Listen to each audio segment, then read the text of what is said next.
Hi, this is Dr. John Rundback from American Endovascular and Amputation Prevention. We're talking today about endovascular management of critical limb ischemia, or CLI.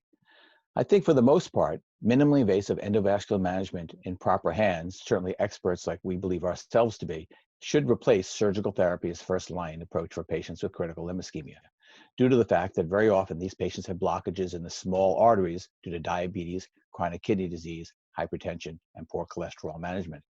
Because these blockages involve the small arteries, they're really not very often amenable to surgical bypass. And surgical bypass is associated with much higher rate of complications, longer recovery, and discomfort. Usually using minimally invasive techniques, threading catheters through the arteries to restore flow directly through the arteries to the patient's wound, we're able to prevent amputation in more than 80% of cases, even in patients who've had failure elsewhere.